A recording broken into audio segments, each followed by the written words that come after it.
So what you're going to do is you're going to grab the back leg on the opposite side, and I'm going to grab the front leg. Maybe we'll come from this side. Take my gloves off. Okay.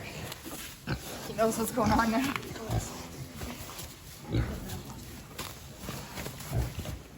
1, 2, 3.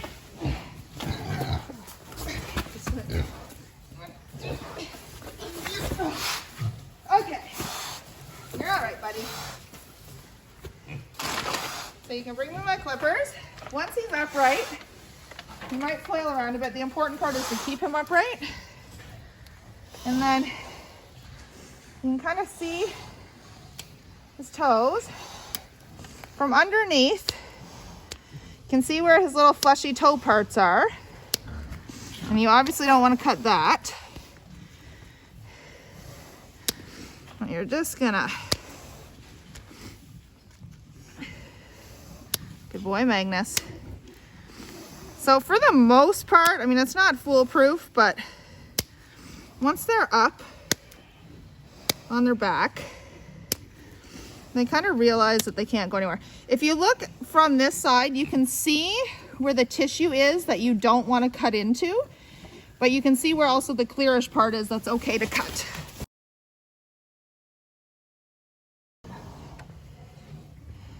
Okay, so now we've got Magnus got out of her grip before. So we've got him up against the wall now, and I'm just holding him upright with my one leg. The key is to keep them upright. And they do sometimes kick a little bit, and if they can get their feet underneath them, then that's when they can get up again. Magnus is pretty small as far as boars go, so it's a little bit more manageable. When I do the big guys, my husband helps.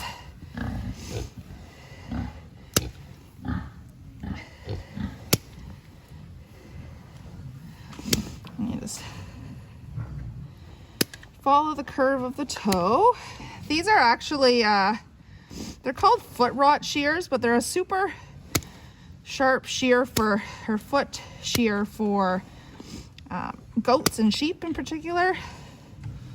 You just want to make sure they're fairly sharp because they are a little bit more thicker than goats and sheep hooves. So I also just take the nub a little off of their dew claw there. If you get close here again, Fletcher, you can see the line from where the tissue is and where it's safe to cut up above that. Some KuneKunes will have black toes, and it's a little bit more difficult then. It's okay, Magnus, buddy.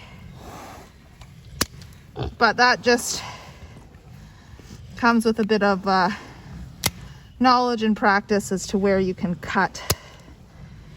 So I do try as much as I can to train my piglets, especially the ones that love belly rubs, to get used to their feet being handled and played with when I'm giving belly rubs, because that way, most of my girls actually, and probably quite a few of my boys, I can actually trim their nails while they're having a belly rub. So my son Fletcher here, who's videoing, he'll do the belly rubbing while I do the trimming.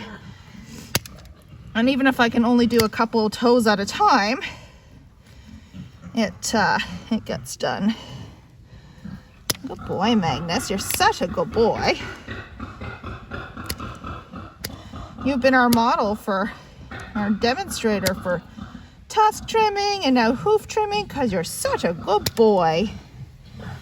Okay, so you can see they're even, nice and rounded, flat on the bottom. That's what a piggy hoof should look like.